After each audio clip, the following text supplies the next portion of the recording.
تۆزی سەرەتا کردووە. خۆشەویستانی کورسادنی و سڵاوتان لێبێ بە خۆشحاڵیەوە لەگەڵ هاوکارانم پانۆرامایی ئەم شەوتان پێشکەشەکەین. کۆمەڵێک ڕووداوی مێژوویی لە مێژووی هەرێمی کوردستاندا ڕووی داوە کە بە جۆرێک خەڵکی هەرێمی کوردستانی نیگەران کردووە و خەڵک داواکات کە کۆی ئەو ڕووداوانەی کاریگەریان لەسەر ئەزمموی هەرێمی کوردستان هەیە بە جۆرێک ساڕێژ بکرێن کە ببێتە هۆکارێک بۆ بەرەو پێشچوونی هەرێمی کوردستان و دووبارە نەبوونەوەی ڕووداوە ناخۆشەکان. لە ئێستاشدا هەرێمی کوردستان و عێراق ڕۆ هەڵبژاردنێکی پێشوەخت هەنگاو دەنێت.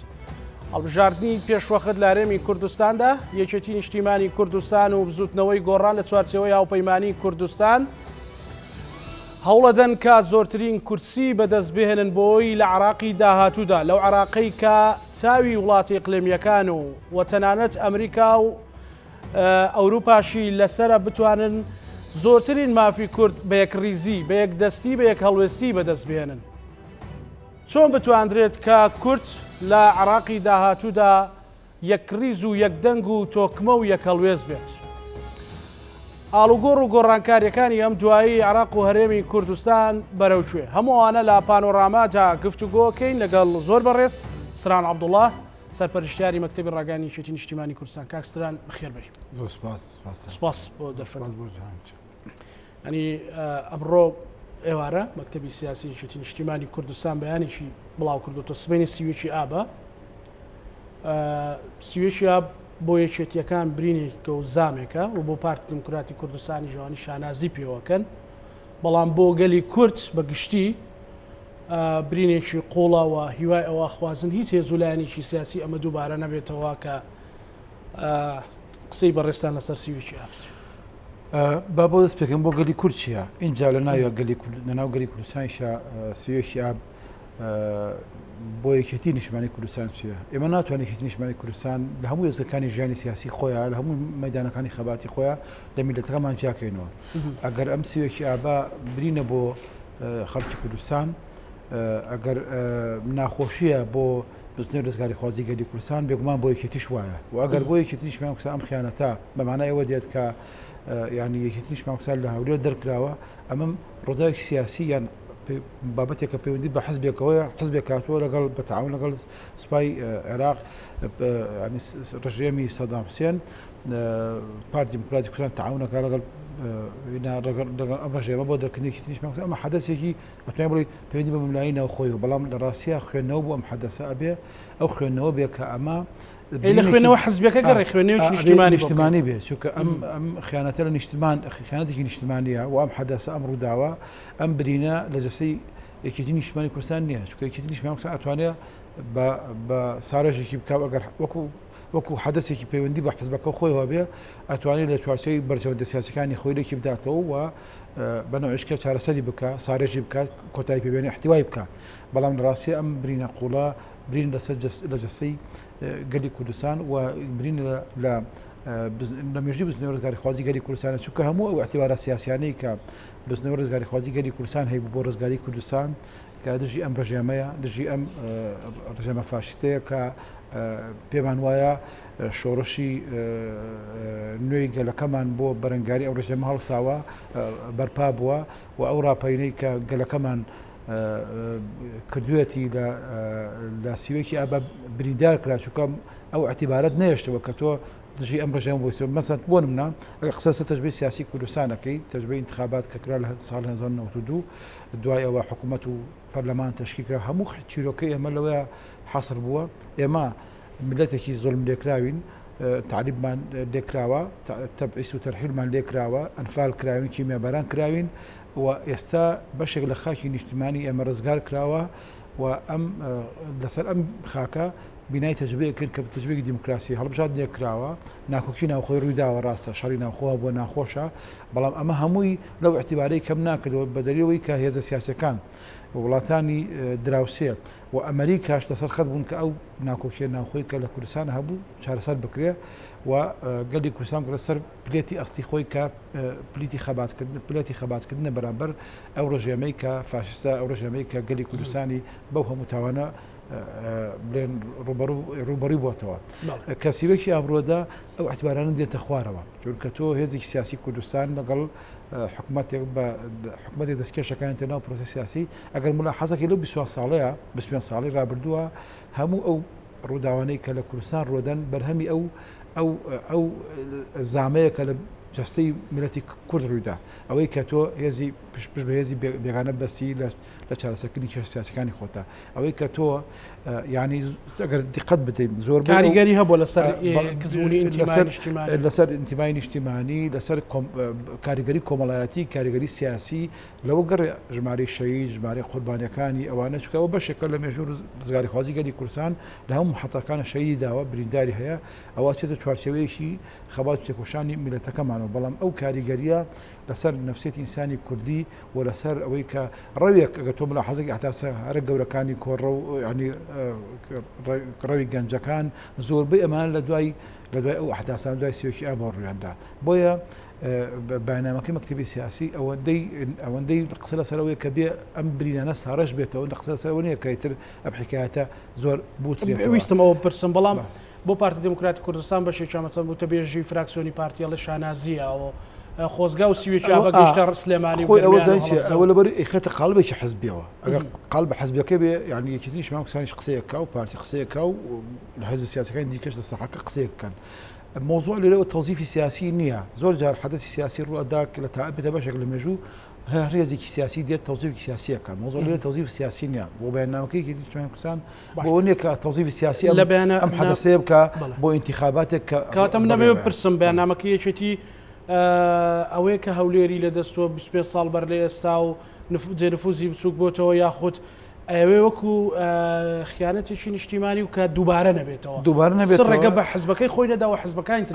تاوان بێگومانێکی نیشمەکس ئەم خیانەتە ناکات کە تاریخێکی نیشمەکس ئەمە ناڵێ بەڵام بەنەتیجە بوو ئەوەیە کە ئەمە شتیهرە گرنگ لەوەیە کە ناو بزنەوەی سیاسی کوردستانە پەنا بۆ ئەم جۆرە ئەم جۆر دەستکەلایەنە برێکە هێزی بێگانە دەستێشکەیتە ناو سیاسی کوردستانی وەبی شێسەکەی بەراورد دێر ناکرێت بەتبێت حداسێکی لە کوردستان ڕوویداوە چونکە تۆ مەسەلەن بۆ منە لە شاخەکانە هێزی سیاسی لەگەڵ هێزێکی تری دایکەرێک تاین تعاونی کردووە لە حەزەیەکە لە حەزەیەکی مێژووی ئەسەرێکی بووە ڕۆیشتووە بەڵام تۆ پایتەختی خەونەکانی گەلی کوردستان کە هەولێرە ینی لەوێ بریندار کرا و ئەم ڕاستە دوایەوە ئاشتی لە کوردستان دەستی پێکرد و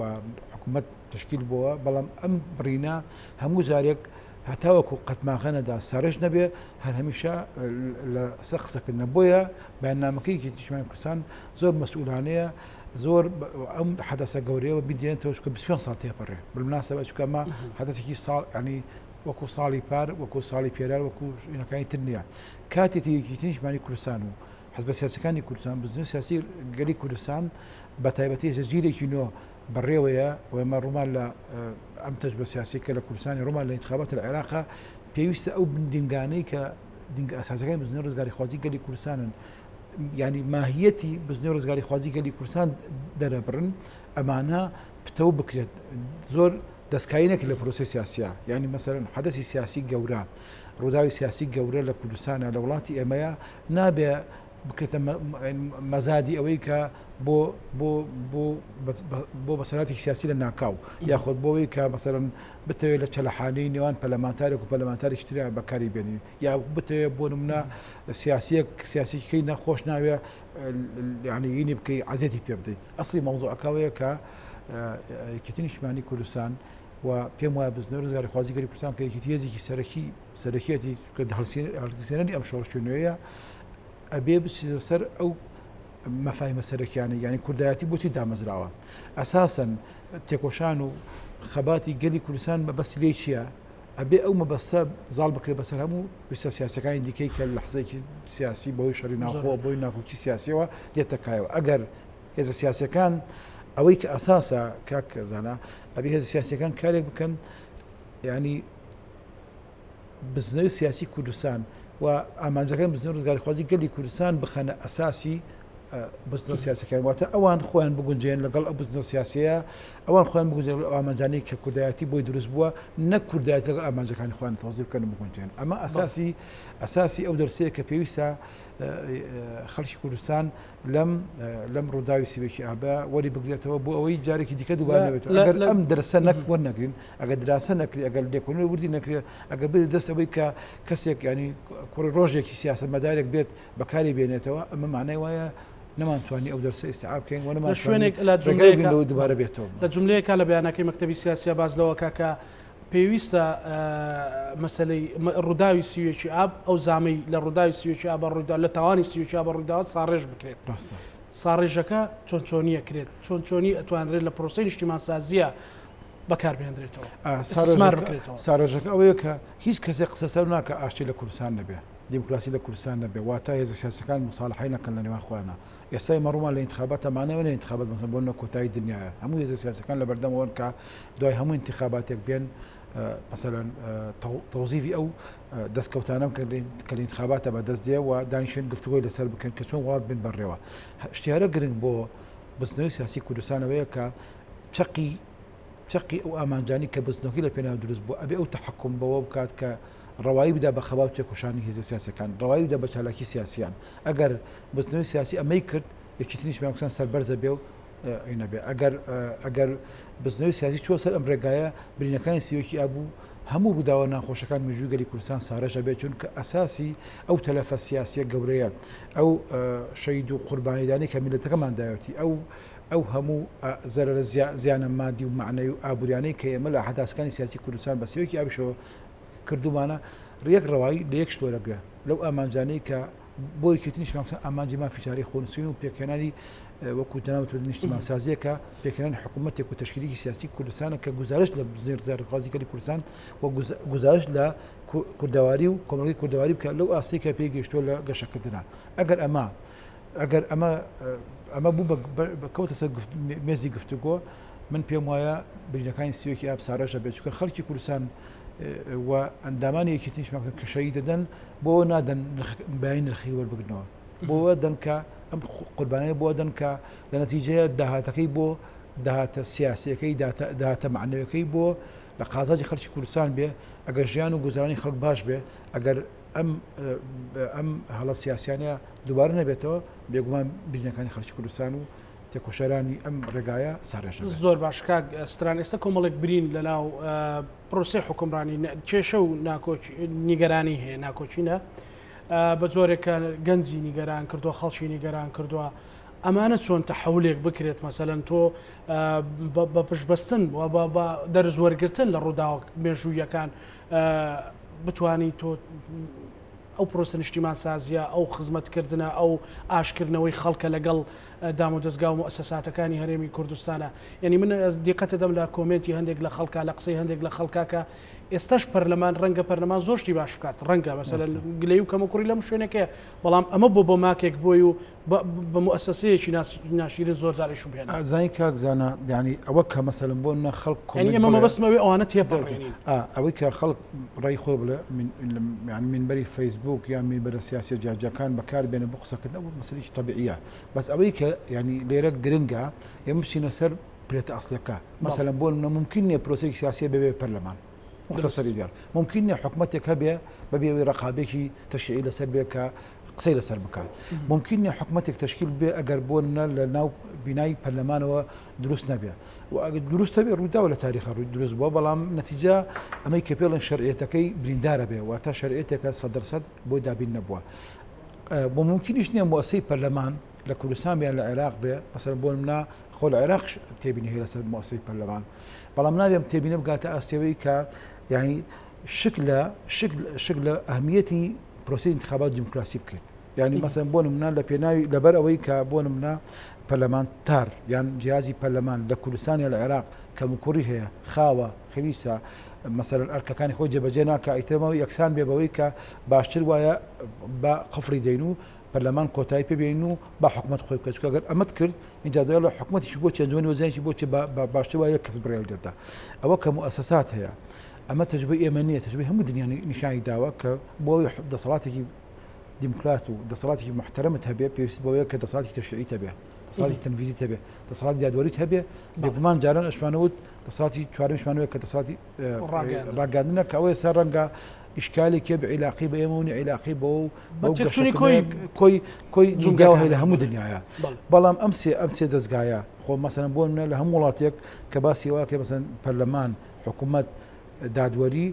بۆ ئەوەی کە بتوان ئەمەرکی خۆیان جێبەجێ بکەن پێویستەکە لێکیان جاکەشەوە لەو چەند ڕۆژەیە مەسەلەن لە لۆ ڕووداوانی لە دەوروبەرمانە ڕوئەدەن زۆر باز لەوە کرێکە مەسەلەن مەترسی لەسەر هەرێمی کوردستانە لە چەند ڕۆژی مەسەلەن لە ماوەی ڕابردوو لە ڕۆژتێپەڕی کرد بلاسخار دەڵێ ئەو زبوونە هەر ئاوا نامێنێتەوە مەسەلەن بایدن ئەڵەیە کە ئێمە ڕەنگە ڕۆژێک لە عراق بکشینەوە مەسەلەن بۆ ئەوی ئێمە ئەو هەرێمەمان بە تۆکمەی بمێنێتەوە بۆ ئەوی ئێمە تەجروبە وەرگرین لە ڕوودا و حەدەسەکانی ڕابردوو بۆ ئێمە بتوانین بەڕاستی کۆمەڵێک ئەگەر کەم و کوڕی شەوێ بەڵام کۆمەڵێک کەلێن و بۆشایی گەورە گەورەیە پڕ بکرێنەوە پێویستمان بە چییە بۆ ئەوی ئێمە بەڕاستی و کۆڵێن بە تەمای کوردوتنی شێوی جێران سەر نەنینەوە زانی کاکزانە ئەمە ئەمی ڕاستە بۆ نمونە کوردستان پێشوی ئەمریکا هەبێ ئەم وڵاتە هەبووە و خەڵکی کوردستان تیا ژیاوە و دوای ئەوەش ینی پێش ئەوەی تەنانەت ئەمریکا دەخەڵەت کا لە بێگومان لە قازانجی دیموکراسی و لە قازانجی گەلی کوردستان لە عێراقا بزنەوە ڕزگاری خوازی گەلی کوردستان بەبێ یارمەتی ئەمریکا بەبێ یارمەتی سۆڤێت بەبێ یارمەتی لە ساحەکەدا هەبووە لە مەیدانەکەدا هەبووە ئەوە کە ڕۆژە ڕۆژان یەکی گرتوۆتەوە لەگەڵ بەژەودەکانیەوەنە نەعمەڵڵا سوپاسی ئەو ڕێکەوتە مێژویاکەن کە ڕووی داوە بەڵام ئێستا لێرە قسە لەسەر ئەوە نییە کە ئێمە بۆ نمونە ئەگەر ئەمریکا بکشێتەوە چی ڕۆدا لە باش خۆ ئەمریکا لە ئێران نییە ئەمریکا لە تورکیاش نییە ئەمریکا لە مەسرش نییە بەڵام وڵاتانە چۆن ئەژین ئەژین بەقەدەر حەجب خۆیان و قەبارەی خۆیان کێشە بێ لە دیموکراسی کێشە بێ لە گوزەران ژیانە معنەوە نییە هەموو وڵاتانە کە لەم منتیقەیە هەن ئێستا دوو وڵات قسە زۆر لەسەر واکە کە ئەمریکا وجودێکی مباشری تایە عێراق و ئەفغانستان ئەوە ئەفغانستان ئێستا بۆ تحقیقاتی زۆر گەورە زۆر کەس باسێکرێ خۆ لێرە ینی مەجای بەراورد ڕەنگە هەبێ و ڕەنگە نەشبێ با بنەسە بەشەی خۆمان لە کوردستان و لە عێراقا ئێستا ئێمە لە عێراق ڕۆمان لە انتخاباتێکە باشە انتخابات لە عێراق انتخاباتی پێشوەختەکرێت یعنی ئەوتەوەرەشی سەرچی مەبەست مەبەست ئەوەیە کە ئێمە ڕێگای حەلی ئەم کێشانە هەیە کە چیەکرێت مەسەن بۆ نمونە لەسەر گوزەران لەسەر ژیان لەسەرین ئایا حەل ئەوەیە کە شەڕی ناوخۆ ڕوودا لە عێراق یا لە کوردستان یاخودی و ڕێگا باشەکانی بگنە بەر کە مەسەلەی دیموکراسی لێرە ئێمە باز لە عراقێکی نوێەکەی من لە پێشەکە شاوتم وە پێویستە هەموو لایەنەکانش مەسەن من هەندێک لەوانەیە کە لەگەڵ هاوپەیمانان خەریکی ڕێخستنەوەی پێشمەرگەن و چاکسازی لە هێزی پێشمەرگی کوردستاناکەن چاوپێکەوتنم کردووە هەمویان زەختەکەن و ناوماڵی خۆتان تۆکمەکەن کونوکە لە بەرەکانتان بگرن گەندەڵی مەهێڵن چاکسازی بکەن کۆمەڵک لەو بابەتە لەو عراقە تازەیە لەم گۆڕانکاریە تازانە ئەگەر پێویستمان بە ئەمریکا بێ پێویستمان پێ نەبێ پێویستمان بە هاوپەیمانان بێ پێویستمان پێ نەبێ زەمانەتی ئەم هەرێمە بەهێزە چییە زەمانەتی ئەو دڵڕازیکردنەی خەڵکی کوردستان بۆ ئەوی چۆن دەست بە هەموو چونکەکانی نیشتیمانەوە بگرێت چییە ئازانی کاکزانە پێویستە ئێمە هەموو ئەو شێواز و ئەمرازانی کە لە بەردەستمانەیە باش بەکاری بین مەسەن بۆ منە دیموکراسی بەبێ گوزەران هیچ نایێنێ گوزەرانیش بەبێت دیموکراسی لە ژێر ڕەشەیە یعنی خۆ لە سەدەمی سەدام حوسێن سەدام گوزەران بەڵام خەڵک نەیەتوانێت تعبیر لە خۆی بکە دوو شت هەیە کە بەڕای من ئێستا ئەم تەجربەی لە منتیقانە هەیە دەیسەلمێنێ کە بۆ میلەتان ئەم منتیقەیش نەبێ یەکەم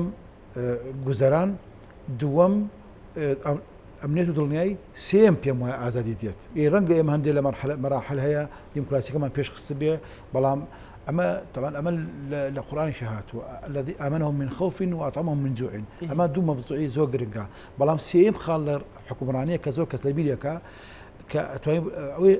حاکم و حکوومەتەکان جۆرێک لە ڕەزامەندی گشتی میلەتیان تێدا بێ هەندێک جار ڕەزامەندەکانەوەی کە خەڵک ژیان و گوزەرانی باشە و هەستەکە ژیانێکی باشە بە بەڕێوە هەستەکە لە ژیان و گوزەران و ژیانی خۆی دڵنیایە ئەمە چۆن تعبیر لێ بکەیت چۆن بیپارێزی ئێستا وەسیلەیەکێ کە دیموکراسی ئەم شتا پارێزە حکوومەتەکانە گۆڕی بەشدایەکە لە انتخاباتە بەڵام زۆر گرنگە تەجربەی عێراق و کوردستان دەیسەلمێنێ کە تەنیا دیموکراسی بە تەنیا بەس نییە بەڵکو لەگەڵیشە ژیان و گۆزەرانیش پێویستە. ئێستا لە عێراق سیر کە تۆ ئەگەر بەشەی کوردستان بەجێبێڵی سێکی لە ئاسی عێراق ئێستا لە عێراق انتخاباتی پێشوەخت دەکرێت. بۆچی انتخاباتەکەمان ناوناوە پێشوەختە؟ لەبەر ئەوەی ئەم عێراقە نەوتی هەیە باشە، ئەم عێراقە حکوومەتێکی باڵبژاردن دێت 4 ساڵ باڵبژاردن دێ، سێ ئەم عێراقە حکوومەتی مەحەلیشی هەیە لە نەجەف لە کەربەلا حکوومەتی مەحەلیشە جگەلەوەی هەرێمی کوردستان وەکو هەرێمی کوردستانیەوە ئەترافێکەکەن دەستوی عێراقا. ئەی بۆچی خەڵکی عێراق کێشەیە لە گوزەرانە، کێشەیە لە خزمەت گوزاریەکانە، ئەم خەلە بێت چارەسەر بکرێت. ئەم خەلە بۆ خۆپیشاندانە کە ڕوویدا لە عێراقا ئینسان دەبێت لەو تەطەڵعاتانە تێبگە کە گەنجەکان هەیەنە لە بەسرا لە جنوبی عێراق لە بەغدا لە هەموو شوێنێک ئەم تەطەڵعاتانە پێمان دەڵێ بۆچی ئەم دیموکراسیەت بۆ ئەم گوزەرا بۆ ئەوچی ئەم نەوتە باشە هەیە، ئەم سامانە زۆرە گرنگە هەیە، بۆچی انتخاباتی 4 ساڵ جاری هەیە بۆ حکوومەتی مەحەلیش ئەی بۆچی خەڵکی گوزەرانی باش نییە؟ دیارە خەلەل لە شوێنێکەیە گەندەڵی مەسەڵەن باشە گەندەڵی بە چه عیلاجەکەی؟ گەندەڵی بۆ عیلاجەکەی کە یاسا سەروەر بێ، قانون حکم بکە، حزبەی ئیجراعاتی قانونی هەبێ. ئەمە کێ ئەیکە کاکە؟ بەنەتیجەمان بێتە سەر محوەری یەکەم ئەوەی کە ئەم شتە دەکا بێ نوێنەرەکانی گەل بیکەن. نوێنەکانی گەل چۆن هەڵەبژێری؟ بە انتخابات هەڵەبژێری. یعنی ئێمە هێرکە لە پێش ینی مریشکیان مریشکە لە هێرکەی مەسەڵەکە ناگۆڕێت کە ئەبێ شوێنێک هەبێ تەفویض. ئێستا مەسەڵ خەڵک خۆپیشاندان کە سەجادا بۆ نمونە لە نظامی دیموکراسیە خۆپیشاندان بەشێکی گرنگی ژیان و ژیانی سیاسی خەڵکی کوردستانە، ژیانی سیاسی خەڵکی عێراقا، ژیانی سیاسی کۆمەڵگەیەک کە هەبێ. بەڵام ئەگەر ئەم مؤسسەیە کە مؤسسەی پەرلەمانە ئەو مؤسساتانی کە تابیر لە میلەتەکەن دامەزراوە ڕئیسیەکان و منبەرە سەرکیەکان ئەگەر بە شێوەی نۆرمال ئیشی خۆیان بکەن، خەڵ ڕەنگە زۆر کەم پێویستیان بەوە بێ خۆپیشاندان لە شەقام بەکاربێنە. ئەو شێکە لە مافەکان دەستوری عێراق ئەمەی تەکفیر کردووە و بە زودی سیاسی کوردستان ئەمەی کەفالەت کردووە. بەڵام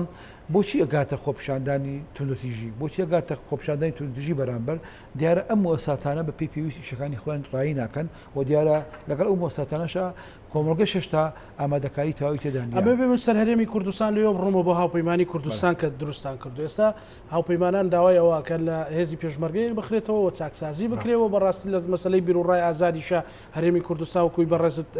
تەفاسیلێکی باشی پێدا لەسەر پرسی دموکراسی و نان و ئازادی کەەوەی کە سەرۆک مام جەلالیش باسی لەوە کرد. چەند گرنگە ئەمانە لە هەرێمی کوردستان هەنگاوی فعلی بۆ بندرێت گەنجێک بیبینێ هەستی پێ بکە، خەڵکێک کە متابعە هەستی پێ بکە. دەزانی ئەمان هەمویان دانی یەک پاکێجن پێکەوە بەڵام ئەولوێتی جێبەجێکردنێ. مەسەن ببوورە من یەکەم جار ئەڵێم بۆ بەدیتنی من بۆمان دەرکەوت کە ئەولوێت بۆ خەڵک گوزەران ژیانە. دروست گوزەران ژیان دابین کرد. تۆی سە مەسەن بۆ نەمەعاشی خەڵکی کوردستان کە نایە کە نەبوو باشە لەگەڵ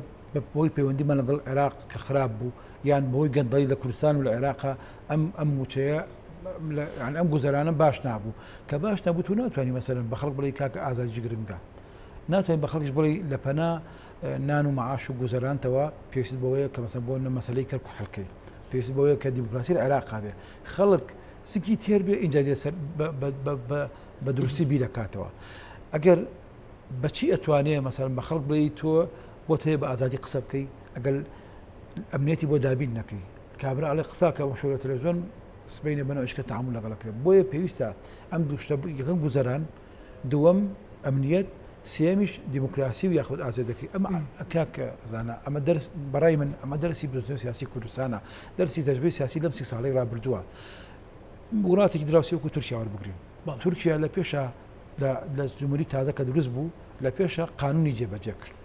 دوای قانون دوای کە قانونیان جێگیر کرد اینجا هاتن دیموکراسیان تطبیق کرد. دوای دیموکراسی تطبیق اتهاتی کردیان بە دەوڵەتی حقوق. یعنی زۆر جار ئێمە حقوق قانون و هین تێکەڵەکەین، قانون و حقوق تێکەڵەکەین. حقوق یعنی مانە ئەولوێت بۆ مافەکانی خەڵکە اینجا چوارچێوەی قانونی بۆ دۆستەوە. یان ئەم وڵاتە کە دراوسی ئێمەیە مەسەن دێت تەجربەیەکی خۆیەکە ئەولوێت ئەداتە قانون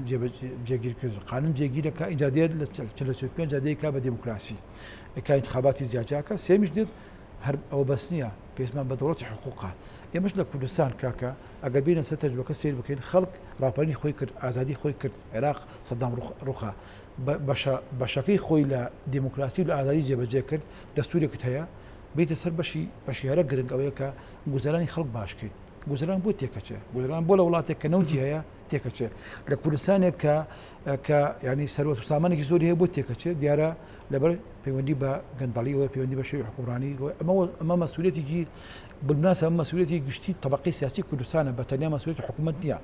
بە تەنیا مەسئولێتی کێتینیان پارتی نییە بە تەنیا مەسئولی طبقەی سیاسی کوردستان طبقەی سیاسی کوردستان بریتێ لە سەرمایه‌دارەکان بریتێ لە حزبە سیاسەکان بریتێ لە پەرلەمانەکان بریتێ لە حکوومەتەکان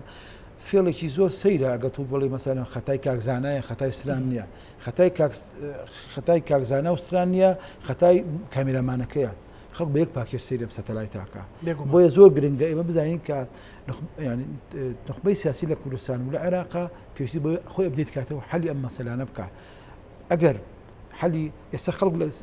نمونە زۆر باسی ئەمەی ئەفغانستانەکرێت ئایا خەڵک لەگەڵ ئەوەی کە طالبان بێتە سەر حکومە خەڵک و تەشەفی سەیری مۆزوعەکە لە فرسەتە بە بەهۆی ئەمانەوە ینی کۆمەڵک لە خەیاڵدانی خەڵکە طالبان وەسیلەیەکە بۆ لە ناوبردنی گەندەڵەکان بەڵام خود کە طالبان دێ ئەمێنێتەوە ناڕوا بەڵام خۆم هاتوومە سەر حکوم کەواتە با بێم ئەی هاوڵاتی ئەتیادی ئەفغانستان با دیموکراسی بدەمێ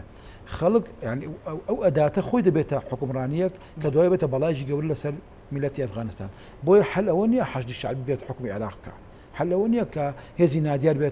بێتەوەی کە حکومی کوردستان بکە حەل ئەوەیە کە بینە سەر پلێتی دیموکراسی خۆمان هەڵبژاردن بەڕێوەیە هەڵبژاردنێکی باش بکەین دوای ئەوە مەلەفاتەکان دانەدانە حەلی بکەین بۆ کێشەی گەندەڵی لە کوردستان و لە عێراق چارەسەر ناپێت کەم کێشەی بە سیاسی ئەکرێت کە بە سیاست کرد دەبێتە کوردە ناموسا وەزیری خۆمە چۆن لەم بشکێ بەڵام کە کردە قاڵبی خۆیەوە کە خستە قاڵبیەوەی کە حکوومەتەکە حزبەکە بزنەوە سیاسەکە ناشکێ بە لابردنی وەزیرێک بە لابردنی مدیر عامێک کەواتە تۆ مەلەفەکان ڕێڕەوەکان جاکەیتە کە ڕێڕەکان جا کردەوە حەلکردنی ئەو کێشانە زۆر ئاسانترە بێت باشە هاوپەیمانی کوردستان گرنگی چییە بۆ چارەسەرکردنی ئەو تەفاسیلی کە بەڕێزت باسی کردووە و ئەتانەوێت تەنها لەگەڵ زوتنەوەی گۆڕان و ئەو لەکتێکیشتنی لەگەڵ هێزی ئیسلامیەکان نەتانە بکوی چێتی نیشتیمانی کوردستان تەنها بانگەشەیەکی ئارام بەڕێوە بن یاخود لە ئێستاوە هەستان کردووە کە هەموو دەرز و کەلێنە هەیە پێویستان بەوەیە بە هەمووتان ئەو نیشتیمان سازی و ئەو حکومڕانیەکی تەندروست و دموکراسی و نان و گوزارانی خەڵک دیارە بۆ یەکی نیشتیمانی کوردستان پێم وایە بۆ بستنی گۆڕانیش خۆزگە ینی هاوپەیمانیش گەورەتر بووە لەمەی کە هەیە بۆ ئەوەی چکە تۆ ئەم هاوپەیمانیە ڕووی لە بەغدایە ینی ڕووی لەوەیە کە ئیسحاق سیاسەکانی خۆمان لە بەغدا دابین بکەین هەتا بە قوت بێ و فراوانتر بێ باشترە بەڵام هەتا وان نابێت تۆ نابێت ئیشێکی خۆت پەکخەی لەسەرەوەی کە مەسەڵەن بۆ منە ستران نابێت ئەندامی هاوپەیمانیە یان فڵان کەس عاجزە یان فڵان کەسە ئەبێ لەسەر ئەوەی کە لە دەست دێ لەبەردەستە جێبەجێ بکەیت کە ئەم هاوپەیمانیە کە دروست بووە ئەو تەفاوماتانی کە لەگەڵ هێزە سیاسەکان هەمانە ئەمە تەنیا بۆ ئەوە نییە بڵێن هەڵبژاردنێکی ئارام بڕوا بەڕێوە لە ناوچەکانی زۆنی سەوز و لە کەرکوو لە شوێنەکانی تری هەولێر و بادینان بەڵکو بۆ ئەوەیە کە کاتێتی ئێمە تێ بگەین دەکرێت دیموکراسیش بین بەڕێوە بەڵام زۆتون توش نەبی بەرامبەر یەکتری کاتێتی کە ئێمە تێ ینی لەو حاڵەتە بزانین ئەمە تەجربەیە کاکە ئەزانە هێزی سیاسی لە کوردستان لە بیدایە کە دەستمان بە دیموکراسی کرد سەقفی تەوقعاتەکانی هەمومان زۆر بەرز بوو وەک بڵێ دەوڵەتێکی وەک بڵێ خلافەتێک دروست دەکەین بەڵام دوایی بوومان دەرەکەوێت کە ئەمە 4 ساڵە ئەم 4 ساڵە کۆمەڵک ئامانج هەیە بەدی هێنین کە بەدیمان چێن سەر هەڵبژاردنی داهاتوو 4 ساڵتر من پێم وایە ئەم هاوپەیمانەتی نێوانی یەکێتیشمان بستنەوەی گۆڕان هەر هاوپەیمانەتی نیە لە نێوانەوەی کە بڵێن بۆ نمونە لە ڕێککەوتنی دەباشان و هاتوو بکایەوە دوو هێزی سیاسی کە پێشتر لە شۆڕشوونە یەک هێز بوونا کە لە شۆڕشوونە خەباتیان کرد لە چوارچێوەیەکی تیشمانکردن دوای لە دیموکراسی کوردستانە سەنگەریان ینی لێک جا کردوێتەوە ئێستا لە هاوپەیمانی دێنەوە ئەمانە گرنگن ئەمە دەرسە گرنگەکەیە بەڵام لەوە گرنگتر ئەوەیە کە ئیتر ئەم تەجربەی سیاسی یەکێتی و گۆڕان گەشتە و قەناعەتە گەشتە و ڕوایە کە ئەبێ یەکەم خلافاتەکان کەنالیزە بکرێ دووەم ئەولێت بدێ بە یەکگرتن ئەولێت بگرێت بە پێکەوەی چونکە ئەو شتەی کە بە پێکەوەی حەلیەکە ئەو دەستکەوتانی پێکەوەی دێنتەکایەوە زۆرتر لەو دەستکاوتانی کە خلاف و ناکۆکی دێنتەکایەوە بەڵام مرونەتێک هەبێ مرونەتەکەوەیە کە ڕێگە بە دیموکراسی ناو پرۆسیاسی کوردستان بدا و ئەمە ڕێگایە کە من پێم وایە ئەم هاوپەیمانیە دوایە چێتە بەغدا کەچێتە بەغدا ڕێگایەکی داخراو نییە کە بڵێن تەنیا ئەو کەسانە لەناو ئەم هاوپەیمانیە بن کە باشداریان کردووە لەم انتخاباتە و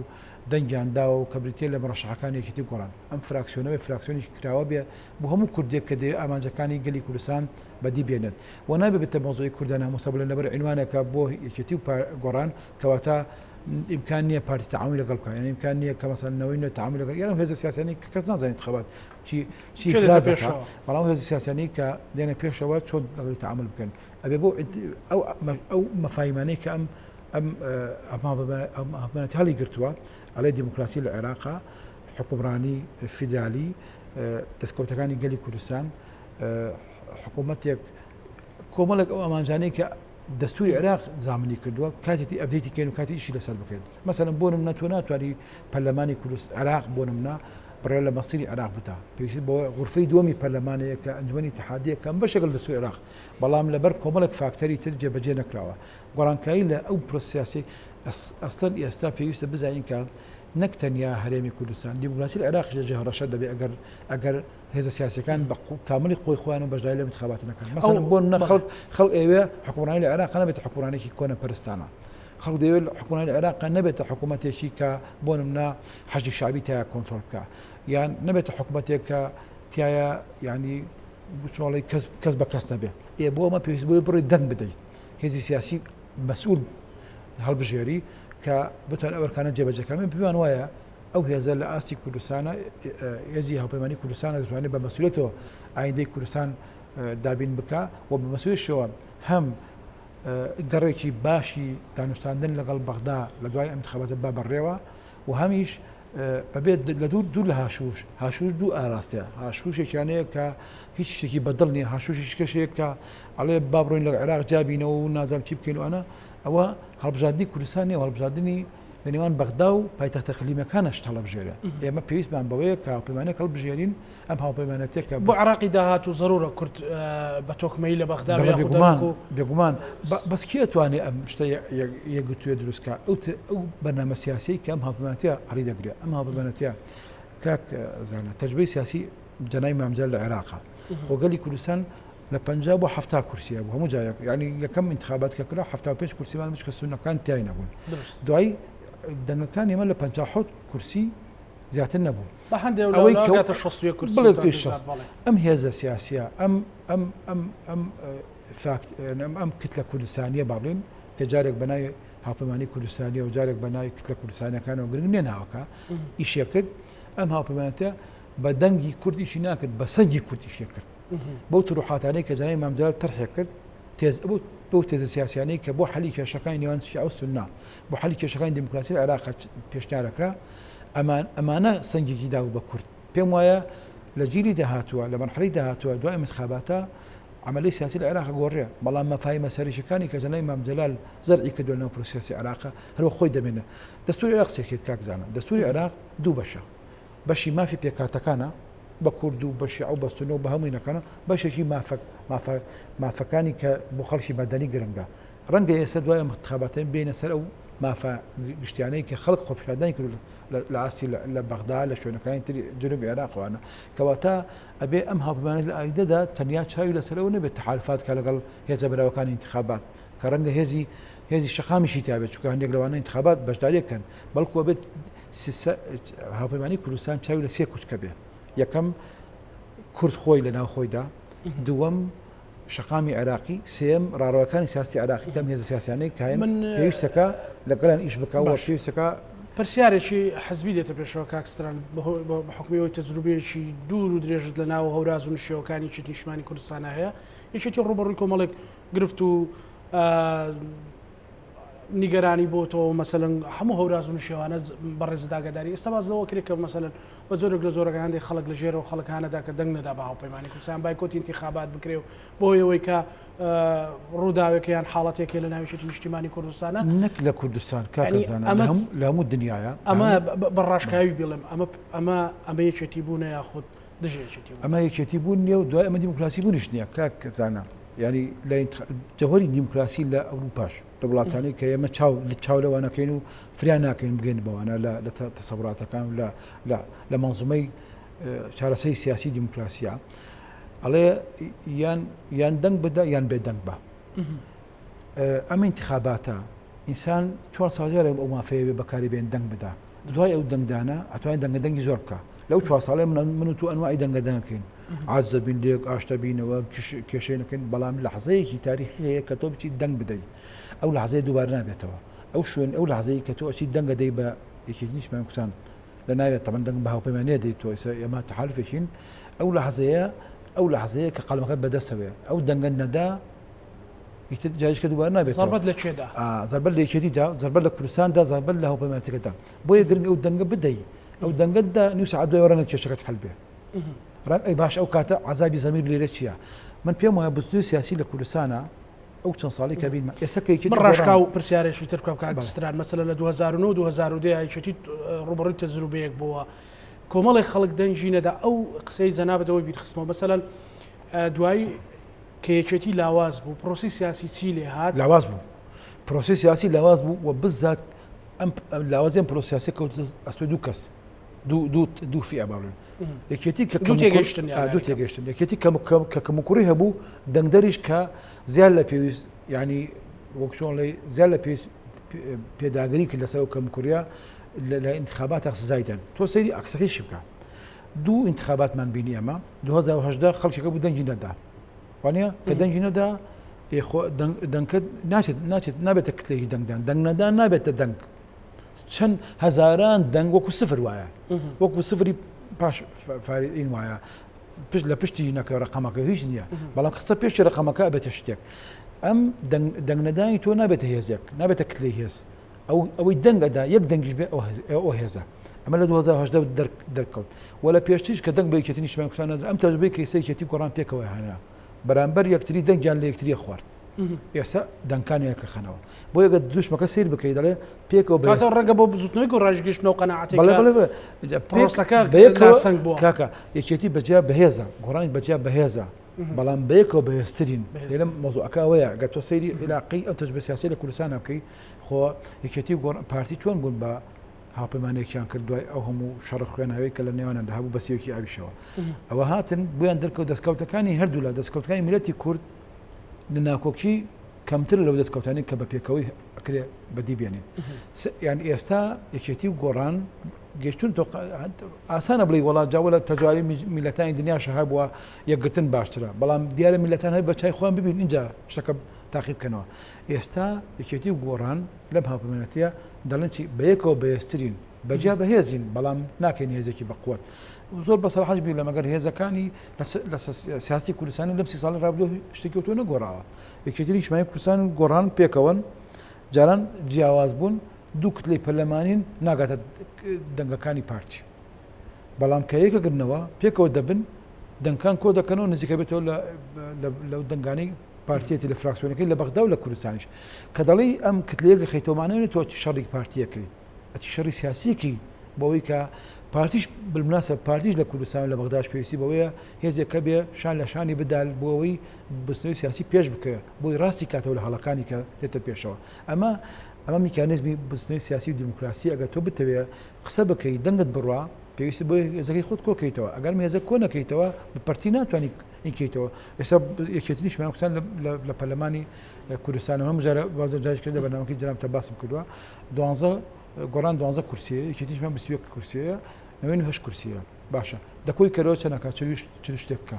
شان لە شانی ئەو کورسیانە دەکە پارتیەتی لە پەرلەمان بەڵام جای کەرەوە پەرتی کەرەوە نەبستنەوەی گۆڕان ناتوانێت شەکانی خۆی جێبەجێ بکە نەوەی نوێش کە بۆ دوو فراکسیۆن کەواتە